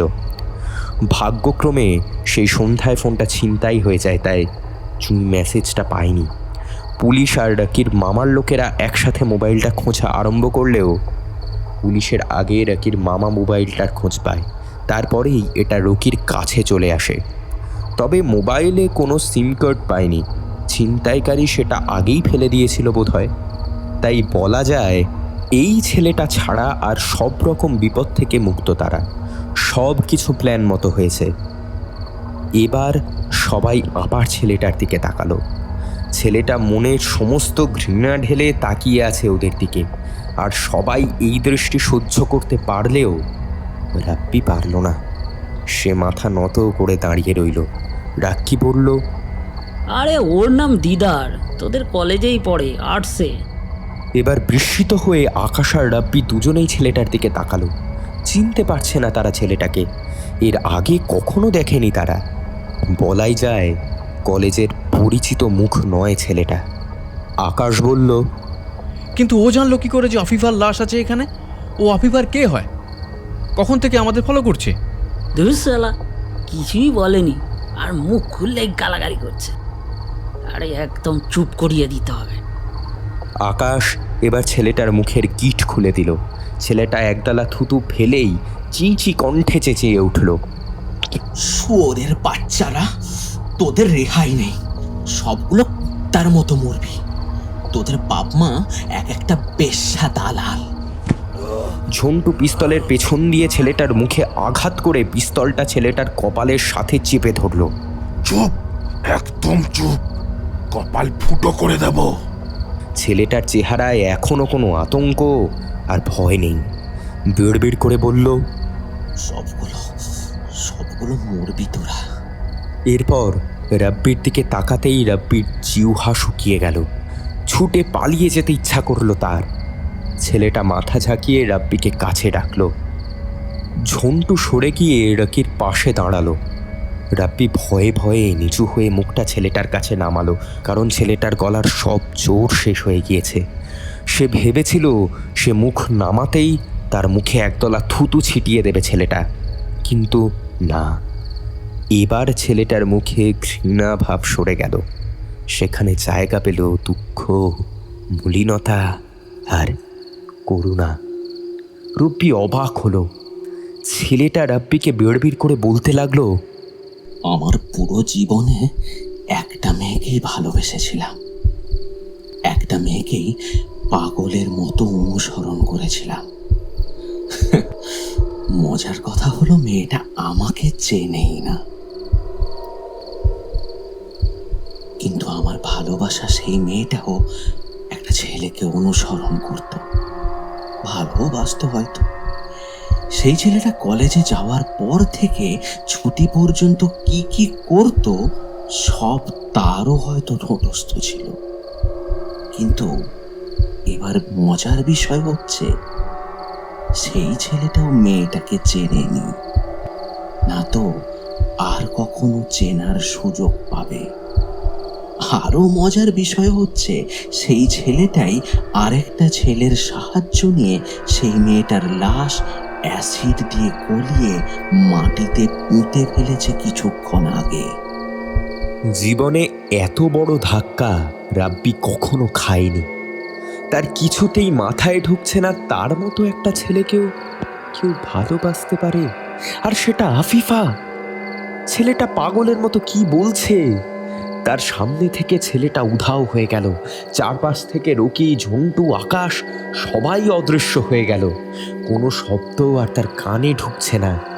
চারপাশে শুধু আধার আর আধার দেখছে সে। এসে কি করে ফেলেছে, কেন করেছে? পরিবারের জন্য না, এ শুধু পাপ। ছি! জ্ঞান হারাতে হারাতেও হারালো না সে।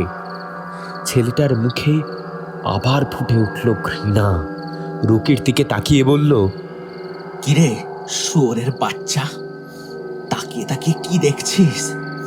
হাত পা খুলে দে, দেখ তোর শুয়োর মুখটা কি করি আমি। রকি এক লাফে এসে আকাশকে ধাক্কা দিয়ে সরিয়ে ছেলেটার পিঠ বরাবর একটা লাথি বসালো। ঝন্টুর হাত থেকে পিস্তলটা নিয়ে ছেলেটার বুক তাক করলো। রাব্বি এখনো পাথরের মূর্তির মতো মেঝেতে বসে আছে। চোখের সামনে যেন ভেসে উঠল মেয়েটার চেহারা। সে আরেকটু জোর দিলেই হয়তো তার মা বাড়িটা বিক্রি করতে রাজি হয়ে যেতেন, কারণ তিনি বেঁচে থাকলেই সব হবে। তাকে বোঝানো যেত তিনি বেঁচে থাকলেই এই সংসার বেঁচে থাকবে। তার কিছু হলে বাবা, সে, বোন তিনজনেই নষ্ট হয়ে যাবে। কিন্তু সে সেদিক দিয়ে না গিয়ে সহজ পথ অবলম্বন করতে গিয়ে কি পাপের সঙ্গে জড়িয়ে পড়ল। যেই রাব্বিকেই কিনা অধিকাংশ মেয়েরা পছন্দ করত তার নারী স্বাধীনতার বিশ্বাসের জন্যে। সে মাঝে মধ্যে ছোটখাটো বক্তৃতা দিত, সমাজের দৃষ্টিভঙ্গি বদলাতে হবে। একজন পুরুষের জন্য ঘরের বাইরেটা যতটা নিরাপদ, একজন নারীর জন্যও সেটা দরকার। নারীদের এই সুযোগ একমাত্র পুরুষরাই করে দিতে পারে। নারীর দেহ নিয়ে বিকৃত চিন্তা, ধর্ষণকে নানান যুক্তি দিয়ে জাস্টিফাই করার চিন্তা এবং ধর্ষণ সবকিছুকে সে কতটা ঘৃণা ভরে দেখত। সেই রব্বি নাকি আজকে একজন নিরাপরাধ মেয়ে ধর্ষণ হয়েছে শুনে বিচারের দিকে না গিয়ে পরিবারের কথা ভেবে নিজের মনের ভেতর উল্টো পাল্টা যুক্তি ধার করিয়ে তার লাশ গায়েবের চিন্তায় মেতে উঠল। নিজে হাতে অ্যাসিড ভর্তি একটা ড্রামে মেয়েটার লাশ ফেলেছে, নিজের ওপর ঘৃণায় বিদ্বেষে তার মন ভরে উঠল। এই অনুভূতিগুলো এতক্ষণ কোথায় ছিল? এই ছেলেটার কথার মধ্যে কোনো মায়া আছে, ব্যক্তিত্বে কোনো ঘাটতি নেই দিদারের। না হলে বিপদ জেনেও শুধু একা একটা গাড়ির পেছনে পেছনে ছুটে আসে কেউ? কি এমন শক্তি যেটা দিদারের মতো একটা সাধারণ ঘরের ছেলেকে এত সাহসী করে তুলল? সে বোধহয় পিস্তলের মুখোমুখি, মৃত্যুর মুখোমুখি এই প্রথম হলো, তবুও তার চেহারায় কোনো ভয় নেই কেন? কিসের মায়া, কিসের টান? এটার উৎস কোথায়? রাব্বির বিবেক বোধ জেগে উঠল, কিন্তু অনেক পরে, অনেক অনেক দেরি হয়ে গেছে। রকির দিকে তাকিয়ে চি চি করে আর কিছু গালাগালি দিল দিদার। মুখটা হা হয়ে গেছে, আর বিন্দু পরিমাণও শক্তি নেই তার। রাব্বি সিদ্ধান্ত নিল, যা হওয়ার হয়ে গেছে, প্রয়োজনে সে পুলিশের কাছে সব দোষ স্বীকার করে জেলে যাবে। অবশ্যই এদের সবাইকে নিয়ে যাবে, আর এই ছেলেটাকে বাঁচাতে হবে। কিছুতেই আরেকটা খুনের সাক্ষী হতে পারবে না সে। বন্দুকটা ছিনিয়ে নিতে উঠে দাঁড়িয়ে এক পা এগোবে এমন সময় শব্দটা হলো। পিস্তলের ট্রিগার টেপার পরের শব্দ, আর একটা মৃত্যুর পথে যাওয়া তরুণ কণ্ঠস্বরের আর্তচিৎকারে পুরো ঘরটা কেঁপে উঠল। হাঁটু মুড়ে আবার পড়ে গেল রাব্বি। দিদার এক পলকের জন্য শুধু করুণ দৃষ্টিতে তার দিকে তাকালো। আহা, সেই দৃষ্টি, কিসের অভিযোগ? দিদারের বুক ছিদ্র হয়ে রক্ত তার জামা, শরীর মেঝে ভিজিয়ে ফেলল। গুলি করার পর রকিও যেন হতভম্ব হয়ে গেছে। ঝন্টু অন্যদিকে মুখ ঘুরিয়ে নিল। আকাশ চেঁচাতে চেঁচাতে বলল, কি করলি এটা? রক্তে যে ঘর ভেসে যাচ্ছে। এখন পুলিশের কোনো লোক যদি এসে এইগুলো দেখে ফেলে তাহলে কি হবে? আরে আগামী 3 দিন ওরা কেউ আসবে না। আর তোর কি ধারণা এসব কথা মামাকে জানাবো না? প্রোটেকশন লাগবে না, শুধু লাশ পোতার কথাটা চেপে যাব। নে নে, কাজে হাত দে। রাব্বি এক ছুটে বাইরে বেরিয়ে এলো। এসেই বমি করতে লাগলো আর ফুঁপিয়ে ফুঁপিয়ে কাঁদলো। ঝন্টু এসে বলল, দেখো, আমরা খুনটা করতে চাইনি, কিন্তু বুঝতেই পারছো এছাড়া উপায় ছিল না। আমরা ওকে না ধরলে এতক্ষণে জেলে থাকতে তোমরা। আমিও মনে হয় তাই থাকতাম। আর তোমাদের দুইজনের বিরুদ্ধে যে প্রমাণ পেয়েছিল সে, তা যদি পুলিশের হাতে পড়ে তাহলে তো প্রধানমন্ত্রীও তোমাদের বাঁচাতে পারতো না। সো চিল মেরে রিল্যাক্স করো, গাড়িতে গিয়ে বসে থাকো, উল্টো পাল্টা কিছুই করো না। এরপর কয়েক হাজার বছর সময়কে চোখের সামনে দিয়ে ভেসে যেতে দেখল রাব্বি। শরীরের সব ক্লান্তি আর এইসব নির্মম ঘটনা তার মস্তিষ্কে হ্যালোসিনেশন তৈরি করে ফেলল। সে দেখতে পেল তার বোন তার সামনে। হঠাৎ রকি আর ঝন্টু এসে টেনে গোডাউনের ভেতর নিয়ে গেল তাকে। সেখান থেকে চিৎকার করে বাঁচতে চাইছে সে, ভাইয়া ভাইয়া বলে ডাকছে, কিন্তু রাব্বি নড়তে পারছে না। পর মুহূর্তেই তার মাকে দেখলো বাবার লাশ নিয়ে বসে আছে। আশেপাশে লোকজন ফিসফিস করছে, কেউ জানাজা পড়তে রাজি না। যে ছেলে ধর্ষক, তার বাবার আবার কিসের জানাজা? আবার চোখের সামনে আফিফা আর দিদারের চেহারা ভেসে উঠল। দুজন পাশাপাশি দাঁড়িয়ে ওর দিকে করুণ চোখে তাকিয়ে আছে। এরপরেই জ্ঞান হারালো সে। এর মধ্যেই রকি আর ঝন্টু মিলে আফিফার লাশের মতো অবস্থা করে ফেলল দিদারের শরীরের। ঘর ভালো করে পরিষ্কার করে রক্তের সব দাগ ধুয়ে ফেলল। তারাও অসুস্থ হয়ে পড়েছে। ড্রামটা জঙ্গলের গভীরে নিয়ে পুঁতে ফেলতে ফেলতে তাদের অবস্থা মরার মতো হলো। আকাশ একটা গাড়ি আর রকি ওপরটা ড্রাইভিং সিটে গিয়ে বসলো। একটা জায়গায় থেমে খাবার জল খেয়ে সুস্থ হয়ে বাড়ি ফিরতে ফিরতে দুপুর হয়ে যায় সবার। মা বোনের উদ্বেগ চিন্তা একটুও ভাবায় না রাব্বিকে। সে এক ঘোরের দুনিয়ায় আছে, বাস্তব দুনিয়ার সঙ্গে যার কোনো সম্পর্ক নেই, যেখানে তার বাবা মা বোন কলেজ কিচ্ছু নেই, শুধু গলে যাওয়া দুটো লাশের ট্রাম আর সে। সেই দিন মা বোনের শত প্রশ্নেও কোনো উত্তর মুখ ফুটে বের হয়নি রাব্বির। সে এসেই ঘরে গিয়ে বিছানায় শুয়ে পড়ে। শ্রান্তিতে চোখ লেগে যায়। উঠে একবারে পরের দিন সকাল 5টায়। উঠতেই বুঝতে পারে মন কিছুটা শান্ত হয়েছে। স্নান করে মায়ের কাছে গিয়ে বসে। মা এখনো উৎসুক দৃষ্টিতে রাব্বির দিকে তাকিয়ে। রাব্বি উদাস কণ্ঠে বলে, মা, কোথায় ছিলাম এটা নিয়ে আর কোনো প্রশ্ন করো না প্লিজ। শুধু যেন আমি তোমাকে, এই পরিবারকে সবচেয়ে বেশি ভালোবাসি। তোমাকে আর এই পরিবার ছাড়া আমি আর কিছুই ভাবতে পারি না মা। তোমার কিছু হলে আমরা সব নষ্ট হয়ে যাব। তোমার সাজানো বাগানের ফুলেরও আগে আমি নষ্ট হব মা।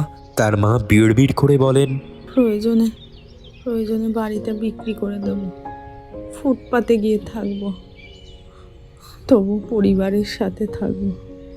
তোদের ছেড়ে আমি কোথাও যাব না রে। তুই দুশ্চিন্তা করা কমা বাবা, দুশ্চিন্তা করা কমা। একটা স্বস্তির নিঃশ্বাস ফেলল রব্বি। সকাল 7:30টায় বাড়িতে আকাশকে আসতে দেখে রাব্বি অবাক হলো। সে বলল, রকির আদেশ কলেজ মিস দেওয়া যাবে না, কোনো রকম অস্বাভাবিক সন্দেহমূলক কাজ করা যাবে না। তাই তার সাথেই সাইকেলে করে কলেজে যেতে হলো তাকে। কলেজের গেট দিয়ে ঢুকতেই মামুন মামাকে দেখে বুকটা ধক করে উঠল রাব্বির।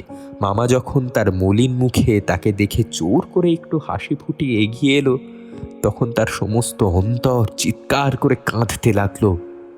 নিজের হৃদকম্পন ছাড়া আর কোনো শব্দই তখন কানে ঢুকলো না। মামুন মামা সামনে এসে তার কাঁধে একটা হাত রেখে বললেন, কেমন আছো তুমি?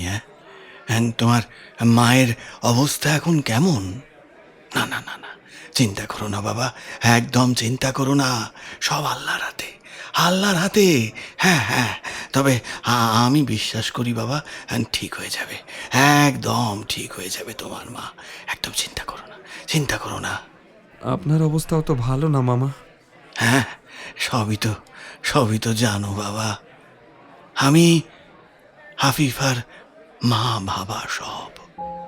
আমি জানি ওর খারাপ কিছুই হয়নি, একদিন ঠিকই ফিরে আসবে। আমাকে একলা ফেলে চলে যাবে এমন মা না আসে। হ্যাঁ বাবা, এমন মা আসে না। রাব্বির চোখ ছলছল করে উঠল। এমন সময় তাকে অবাক করে দিয়ে মামুন মামা প্যান্টের পকেট হাতড়ে ভাঁজ করা কয়েকটা 1000 টাকার নোট রাব্বির হাতে গুঁজে দিলেন।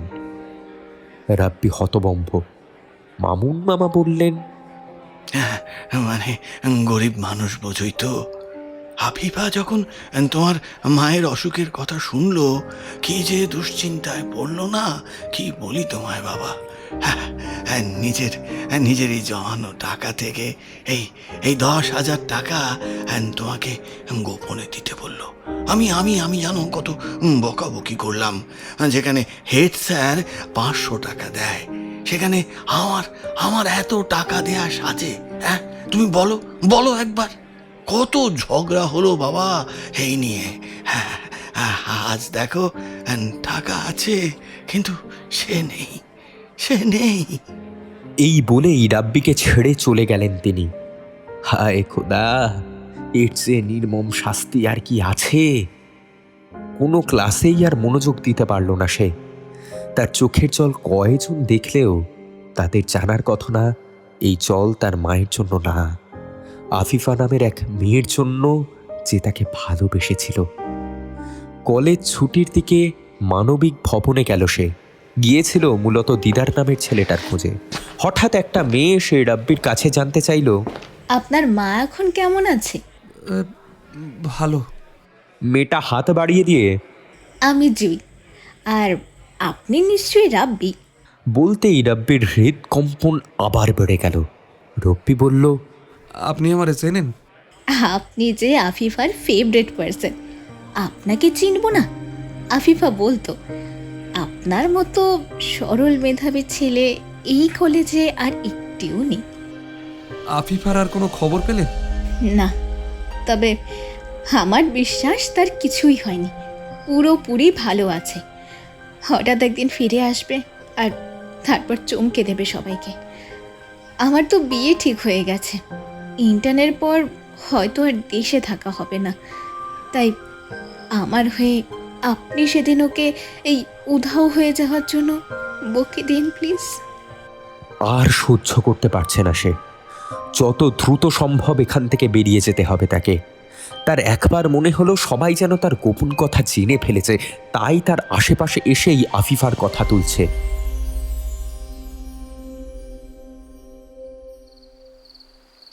7 দিন পর এখনো অপ্রকৃতিস্থ রাব্বি, তবুও নিজেকে স্বাভাবিক দেখানোর প্রাণপণ চেষ্টা করছে সে। আকাশের সাথে রাকির আড্ডায় গেল সে। কয়েক বোতল মদ, সিগারেট, পাউডার দিয়ে টেবিল সাজানো। সেখানে গিয়ে ঝন্টু, আলামিন আর হৃদয়কেও দেখতে পেল। এখনো পর্যন্ত যেহেতু কেউ কিছু টের পায়নি, তাই বলা যায় তারা বিপদমুক্ত। যদিও একই কলেজের পরপর মানবিক বিভাগের 2 জন শিক্ষার্থী নিখোঁজ হয়ে যাওয়ায় উৎকণ্ঠিত সবাই, বিশেষ করে পুলিশ। তারা নিশ্চিন্ত, তাই আজকে সেলিব্রেশন পার্টি। একটা কাঠের টেবিলকে ঘিরে বসে আছে সবাই। রকি প্রথমে একটা ব্রিফকেস রাব্বির দিকে ঠেলে দিল, বলল, দেখে নে মাল ঠিক মতো আছে কিনা। রাব্বি সেটা খোলার প্রয়োজনও বোধ করল না। সেটা আবার সে রকির দিকে ঠেলে দিল। রকি ভ্রু কুঁচকে তার দিকে তাকালো।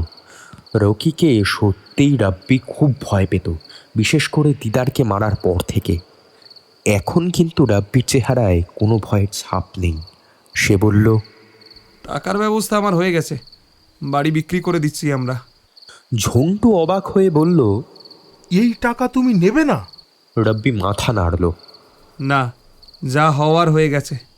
এখন আমি মুক্তি চাই, এইসব স্মৃতি ভুলে যেতে চাই, তোমাদের সঙ্গে সম্পর্ক শেষ করতে চাই। আকাশ তার হাত ধরে বলল, টাকায় যখন নিবি না, তবে এত কিছু করলি কেন আমাদের সাথে? আমি নিজেও জানি না ভাই, হয়তো পরিবারের জন্য, হয়তো বন্ধুদের জন্য, এর ব্যাখ্যা আমার কাছে নেই। টাকা আমি নেব না। এই টাকায় আমার মায়ের চিকিৎসা হবে না, হতে পারে না। দেখো মামা, তুমি আমার সম্পর্কে বেশি জানো না, আমি চাইও না যে জানো। তোমাকে আমার ভালো লেগেছে। তুমি নুব হয়েও যে সাহস দেখিয়েছো, তার আর কি বলবো। তুমি আমাদের এড়াতে চাইলেও তুমি আমাদের বন্ধুই। বিপদে পড়লে খালি একটা ডাক দেবে, কলিজা ছিঁড়ে দিয়ে দেব। কিন্তু মামা, বিপদ সৃষ্টি করার পায়তারা করলে গলায় পাড়া দিয়ে কলিজা বের করতে এই রকির হাত কাঁপবে না। মনে রেখো, ওই ছবি ভিডিও এখনো ডিলিট হয়নি। শান্তিতে থাকো, এই চাই। Let's enjoy. শুরু হয়ে গেল গ্লাসে গ্লাসে মদ ঢালা।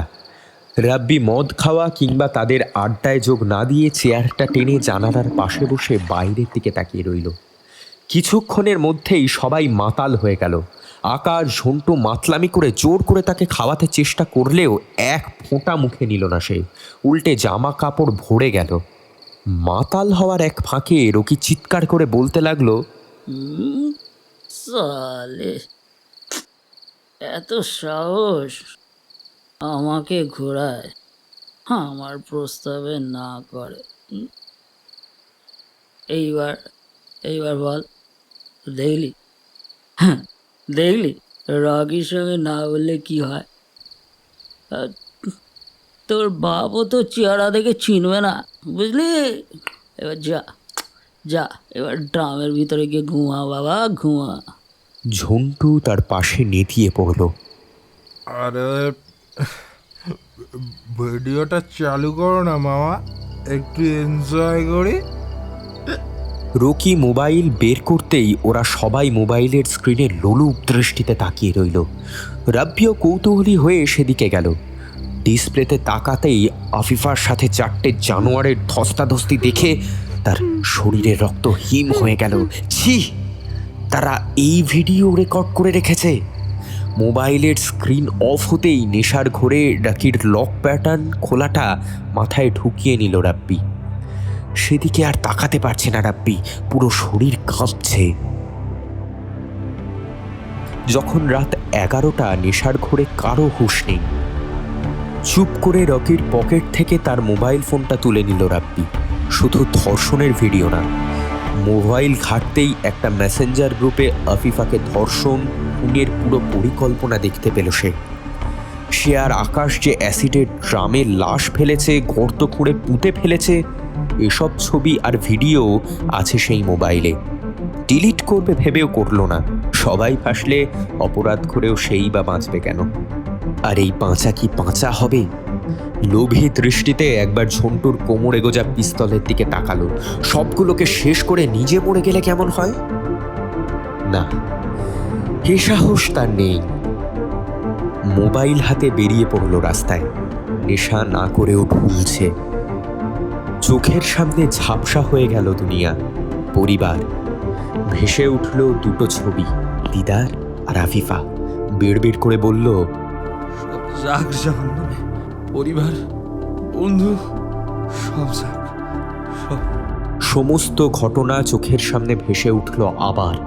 ভাবল, হোক পরিবারের ক্ষতি, হোক ধরা পড়ার পরও ওরা ক্ষমতার ব্যবহার করে বেঁচে গেল, এত কিছুর পরেও হোক যা কিছু, সে শুধু একদিকে থাকবে। কণ্ঠে আত্মবিশ্বাস নিয়ে বলল, শুধুই ন্যায় বিচার, শুধুই ন্যায় বিচার, আফিফা আর দিদারের জন্য।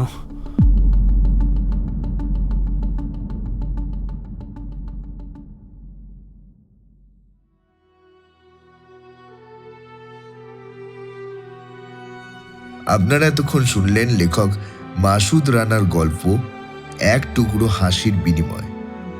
আজকে গল্পের কথকের চরিত্রে অরিত্র, আফিফার চরিত্রে উপমা, আকাশের চরিত্রে পার্থ অরণ্যদেব, রাব্বির চরিত্রে সৌরভ, জুঁইয়ের চরিত্রে পম্পা, দিদার চরিত্রে অতনু, ঝন্টুর চরিত্রে নীলাশিস, রকির চরিত্রে শিব, মামুন মামার চরিত্রে রাজ চট্টোপাধ্যায়, ফিরোজার চরিত্রে স্বাগতা, রাব্বির মায়ের চরিত্রে অনিন্দিতা গোস্বামী এবং গল্পের সূত্রধর আলামিন ও পুলিশ অফিসারের চরিত্রে আমি হ্যাপি।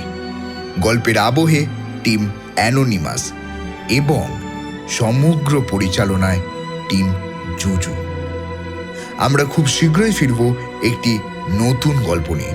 ততদিন ভালো থাকুন, সুস্থ থাকুন। আর প্রতিবারের মতো যদি চ্যানেলে নতুন হয়ে থাকেন, আবারও বলবো, সাবস্ক্রাইব টু আওয়ার চ্যানেল, কারণ নতুন গল্প আমরাই শোনাই।